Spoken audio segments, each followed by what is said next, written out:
Luzon, Visayas, Mindanao at buong mundo. Ngayon ay Miyerkules, December 11, 2024. Ako si Paul Henson at ito ang Balitang A to Z. A million dreams are keeping me awake. Phil-Am singer Sofronio Vasquez, unang Asian winner ng The Voice USA. 6.352 trillion pesos na national budget para sa taong 2025, inaprubahan na ng mga mambabatas mula sa Kamara at Senado. Pondo ng OVP, hindi pa rin dinagdagan. VP Sara Duterte, hindi na naman dumalo sa NBI para sa investigasyon sa kanyang banta sa buhay ni Pangulong Marcos. Evacuees na apektado ng Bulkang Kanlaon, posibleng magpasko sa evacuation centers. Pero ilang residente may planong umuwi sa kabila ng banta ng muling pagsabog ng bulkan. Meron pa sumakay, hindi nga, kilala ko, hindi ko nababanggit eh. After a few days, may kuto na siya. Ilang pasahero ng motorcycle taxis, inireklamo ang kuto at masangsang na amoy ng pinagagamit na mga helmet. At sa balitang showbiz, unang movie team-up ni Kim Chiu at Paolo Avellino ilalabas na sa February 2025.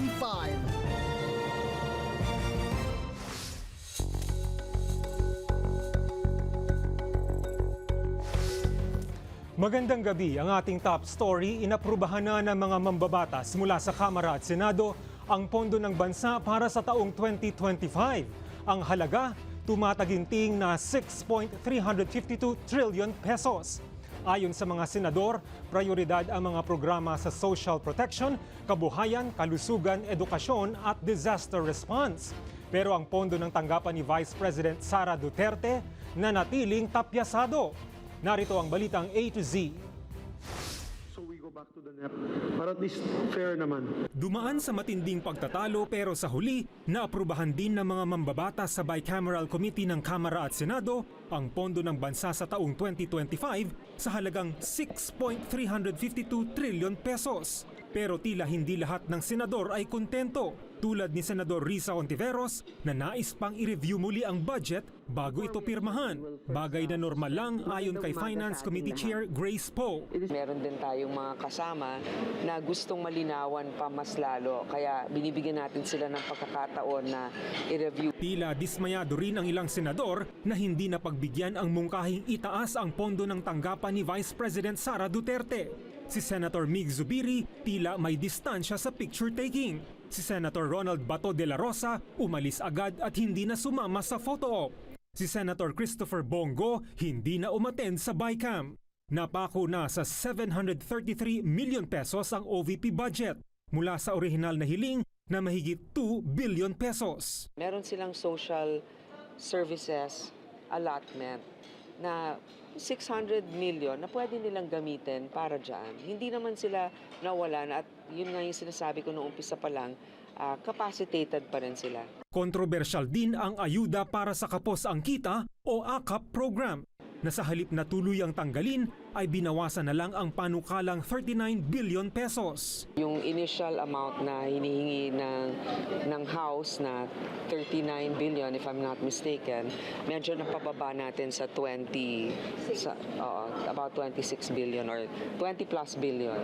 So hindi siya katulad nung hinihingi nila, pero napagbigyan natin. Una nang kinwestiyon ng ilang senador ang AKAP program, pero sa huli, makatutulong nila ito sa minimum wage earners na direktang apektado ng pagtaas ng presyo ng mga bilihin. Ay talagang pangarin natin at tulungan natin at ilutas natin ang mga bayan sa kahirapan ng inflation at sa pagtaas ng bilihin. Dagdag ni Po, may mga programa rin namang nadagdagan ang budget. Ang mga nataasan na budget, unang-una yung mga economic sector, di ba?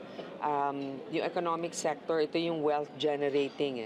Ang ibig sabihin nito, improvement sa ating mga ports, seaports, rail, transportation sector, infrastructure. Inaasahang mapipirmahan ni Pangulong Ferdinand Marcos Jr. ang national budget bago matapos ang susunod na linggo.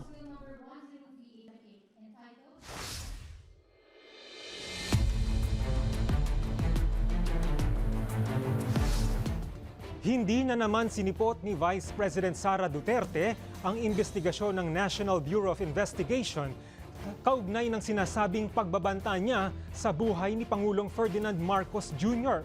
Nanindigan din siyang hindi patas ang investigasyon ng ahensya. Ang balitang A to Z ni Naomi Almojano. No-show muli si Vice President Sara Duterte sa investigasyon ng National Bureau of Investigation ngayong Miyerkules. Kaugnay pa rin niya ng mga umano'y binitawan niyang death threats labang kay Pangulong Ferdinand Marcos Jr., First Lady Lisa Araneta Marcos at House Speaker Ferdinand Martin Romualdez. Saad ng kampo ng Vice Presidente, dumalo daw kasi siya sa Thanksgiving activities at palipad pa Davao City pagkatapos nito. The lawyers presented me with options and I asked them if I needed to go to the NBI for the subpoena, and then they said that I have options not to go. I can send a letter, I can send a position paper, I can send an affidavit. And so we decided that a letter will be sent to the NBI. Pero ayon kay NBI Director Jaime Santiago, hindi sapat ito dahil hindi maituturing na sworn statement ang sulat na ipanadala ng bise, lalo pat counter affidavit ang kanilang kailangan. She vehemently denied the accusation that she threatened the President, the First Lady, and the Speaker. So we will just proceed. Remember, we have the clippings, yung video clip ng kanyang press con noong November 23. Inaasahan naman ng NBI na maisusumitin nila ang ulat at rekomendasyon sa Department of Justice sa unang bahagi ng Enero. Habang naninindigan din si Duterte na wala siyang tiwala sa mga otoridad, lalo't hindi umano nila iniimbestigahan ang mga banta sa kanyang buhay. The lawyers and I believe that cases will be filed. So kahit pang sabihin nila na merong investigasyon, sa simula pa lang, nagdesisyon na sila na mag-file sila ng cases. Seeing that they are picking out words that I said and making a case out of it and saying that these are threats. So I think they should start with, where is this coming from? Pero paglilinaw niya, nahaharap siya sa batas sakaling maglabas ng arrest warrant laban sa kanya. Aniya, hindi niya raw iiwan ang kanyang mga anak. Para sa balitang A to Z, Naomi Almojano. Nanawagan ng ilang mambabatas kay Vice President Sara Duterte na gamitin ang lahat ng pagkakataon para linisin ang kanyang pangalan matapos niyang muling isnabi ng NBI. Ayon kay One Rider Party List Congressman Rog Gutierrez, nakadidismaya ang hindi pagdalo ni Duterte. Hinimok niya ang bise na makipagtulungan sa NBI at sundin ang rule of law. Sinabi naman ng chairperson ng House Committee on Good Government na si Congressman Joel Chua na pinakamahinang depensa ang pagtanggi. That is part of her defense.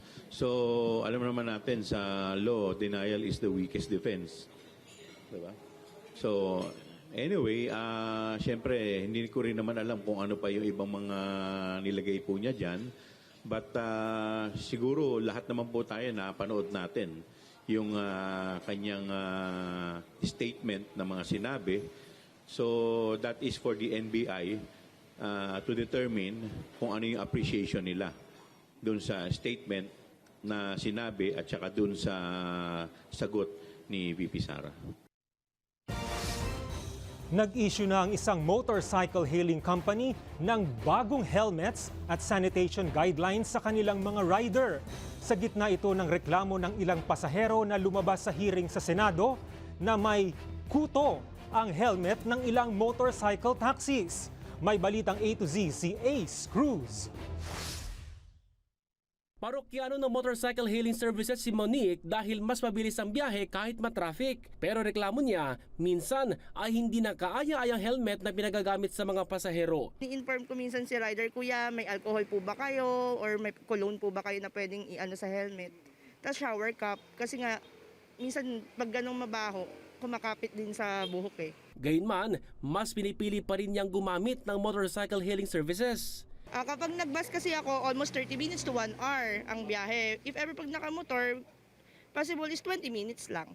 Nitong Martes, lumabas sa pagdinig ng Senate Public Services Committee ang mga reklamo na natanggap ni Senador Raffy Tulfo na may kuto ang helmet ng ilang motorcycle taxis. Ito malilit na reklamo pero dumadami na yung helmet ng mga rider, paminsan-minsan linisan nyo kasi mapanhi, mabaho, may kuto. Meron pa sumakay, hindi nga, kilala ko, hindi ko na babanggit eh. After a few days, may kuto na siya. Sir, may kuto na po ako. Tugon ng isa sa ride-hailing company, nag-issue na sila ng bagong helmet sa mga riders at may ilang panuntunan para isanitize sa mga ito. Nag-establish na po kami ng mga charcoal sanitation para sa mga helmet. Tapos we also release, of course, mga subsidized brand new helmets. Meron na naman pong helmet cleaner na ginagamit po sa mga iba't ibang stations. Inoobligan na rin nila ang bawat riders na magbigay ng disposable hair cap sa customers. Bukod dyan, ayon sa ilang riders, malimit nilang labhan ng mga helmet pads o yung foam sa loob ng helmet. May ilan din naman na may reserbang helmet. Dalawa yung helmet ko, pinapalit-palitan ko lang, tapos dinadry clean ko lang. May mga nagre-request ng hairnet talaga. Para sa hygiene siguro nila. Depensa na ilang riders, hindi maiwasan na magkaamoy ang mga helmet dahil bukod sa iba't ibang pasahero kada araw ang sinasakay nila, nauulanan din ang helmet minsan. Pero hindi naman maiwasang tangkilikin ng riding public ang motorcycle taxis dahil mura at convenient. Kaya solusyon ng ilang pasahero magdala ng sariling helmet. Para sa Balitang A to Z, Ace Cruz.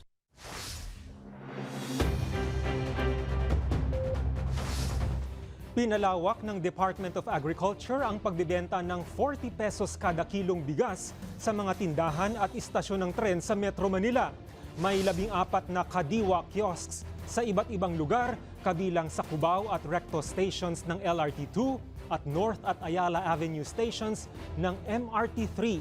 Kasama rin sa mga pamilihan ang Maypaho Market sa Caloocan, Murphy Market at Cloverleaf Market sa Quezon City, La Huerta Market sa Parañaque at Trabajo Market sa Maynila. Matapos maantala ang bentahan noong isang linggo dahil sa issue sa seguridad, siniguro ng DA na sapat ang supply ng bigas ngayon.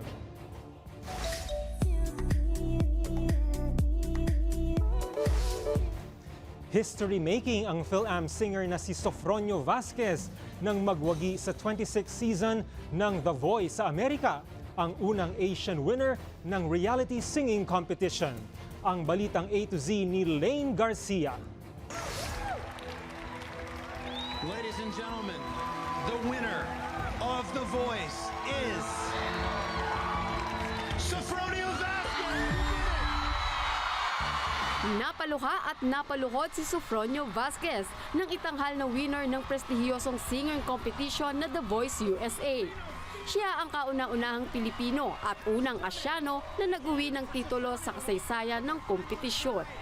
Big time ang kanyang tagumpay dahil nagsilbing coach niya ang kilalang international artist na si Michael Bublé na naluha pa habang nasaksihan ang tagumpay ng Pinoy singer. My Filipino brother, you are the hope of so many people. It has been such a unbelievable journey to be here with you. So thank you.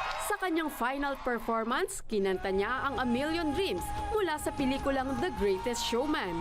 Ayon sa kanya, inaalay niya ang kanta sa yumaong ama na nagsilbi niyang inspirasyon sa pagkanta. A million dreams are keeping me away.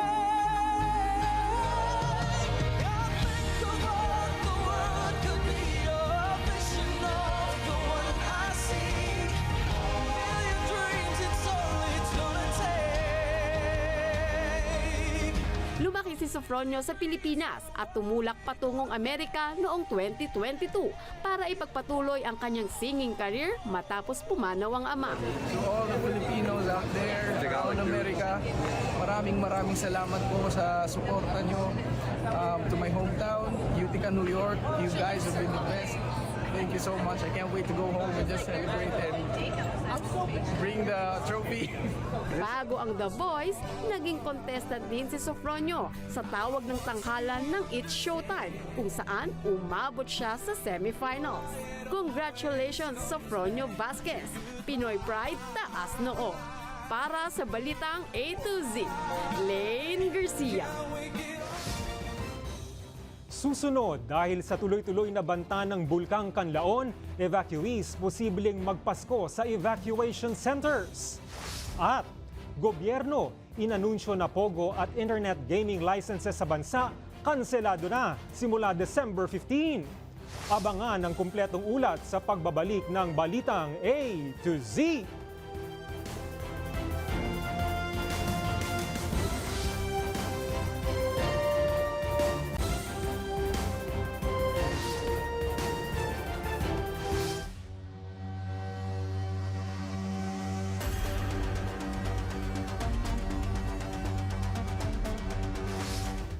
Posibleng sa evacuation centers na magdiwang ng Pasko ang mga residenteng lumikas malapit sa nag-aalborotong Bulkang Kanlaon sa Negros Island.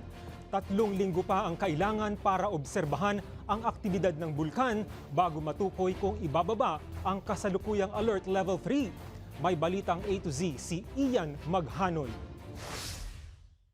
Hindi po natin control yung behavior ng bulkan as much as we want them to spend yung sa Pasko nila doon sa bahay nila, hindi sa evacuation centers, but we can only do so much. Tinitingnan natin yung behavior ng bulkan. Tila ito na ang nakikitang eksena ng FIVOC sa mga susunod na araw para sa apektadong mga residente na nagsilikas.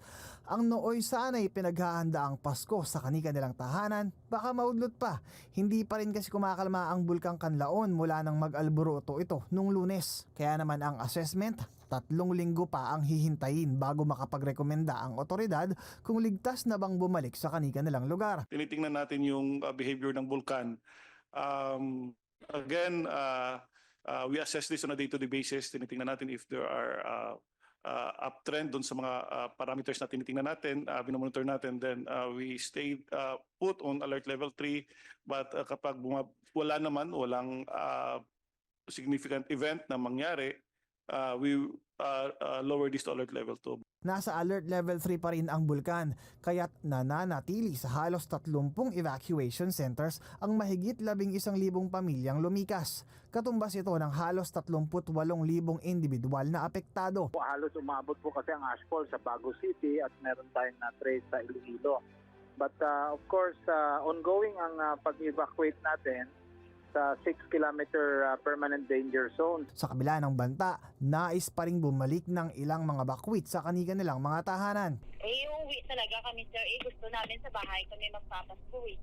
Sino po ang nag-alboroto ay distansya po. Kailangan po tayong lumayo at lumikas kasi baka tatamaan tayo ng pyroclastic material. No? Ito yung mga batong lumilipad, mga lava na pwedeng iluwa ng bulkan. Sa ngayon, tinututukan ng Task Force Kanlaon ang paglilikas ng natitirang 6,000 pamilya sa loob ng 6-kilometer permanent danger zone. Nakaamba rin ang pagpapalawak ng danger zone sa 10 kilometro sakaling tumaas pa ang alert level. Para sa Balitang A to Z, Ian Maghanoy. Plano ng Office of the Presidential Advisor on Peace and Reconciliation na itayo ang kauna-unahang National Peace Institute sa Pilipinas sa susunod na taon. Ayon kay Presidential Advisor Carlito Galvez Jr., layunin nito na maging repositoryo ng mga karanasan ng ahensya sa pagtataguyod ng kapayapaan. Kasama rin sa layunin nito ang pakikipag-ugnayan sa mga paaralan para panatiliin ang kapayapaan sa bansa at ilayo ang mga kabataan sa pagsapi sa mga rebeldeng grupo. Yung lahat ng 30 years naming experience, kailangan may institutionalize. Sa ngayon po kasi ang OPAPRO is under EO pa lang po kami. And then yung mga tao po namin, kasi yung medyo kinakatakutan namin, yung sa ENDO, yung against yung contractual.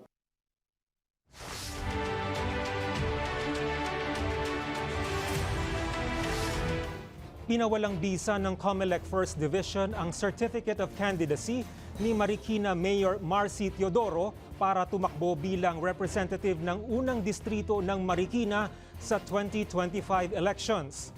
Sa desisyon na inilabas noong December 11, sinabi ng COMELEC na nagkaroon si Teodoro ng material misrepresentation sa kanyang COC nang ideklara niyang eligible siya sa posisyon kahit hindi siya nakatira sa unang distrito ng Marikina. Tinanggap ng COMELEC ang petisyon na inihain ni Senador Coco Pimentel na tumatakbo rin sa parehong posisyon. Ayon pa sa ahensya, walang sapat na ebidensya si Teodoro para patunayan na bumalik siya at nanirahan sa Barangay San Roque, 1st District.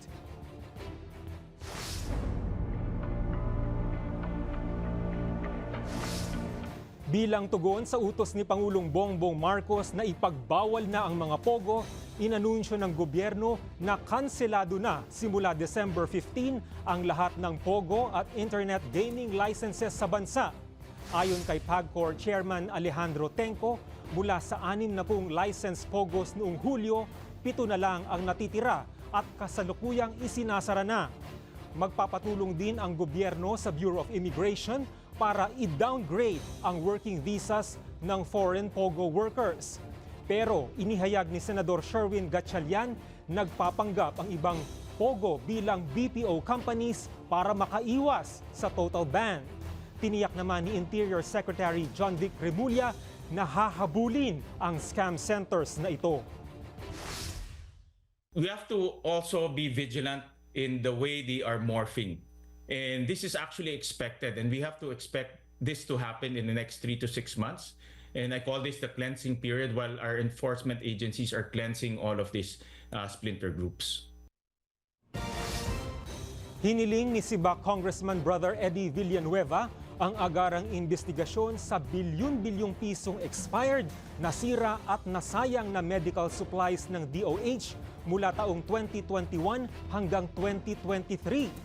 Sa ilalim ng House Resolution 2127, isinulong ni Villanueva ang pagsisiyasat sa ulat ng Commission on Audit ukol sa bilyon-bilyong pisong na gastos ng DOH na nasayang lang dahil sa umano'y mahinang sistema ng procurement at inventory. Ayon kay Villanueva, moral failure ito sa gitna ng kakulangan ng healthcare resources. Iginit niyang dapat siyasatin ng DOH lalo na't itinaas pa ang 2025 budget nito. Sa aming pagbabalik, unang tambalan sa pelikula ni Kim Chiu at Paolo Avellino ipalalabas na sa February 2025. Manatiling nakatutok, kayo ay nanonood ng Balitang A to Z.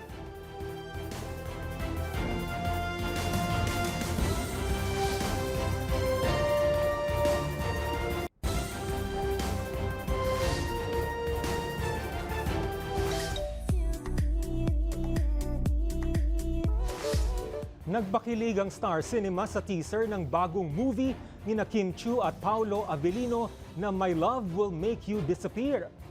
Sa teaser, bumida ang tambalang Kim Pao sa mga kilig na eksena na tiyak na aabangan ng kanilang fans. Perfect para sa Valentine's Day celebration sa February 12, 2025, mapapanood ang pelikula sa mga sinihan. 사랑은 멸망 것처럼 간단할 수 없을까? 이번에도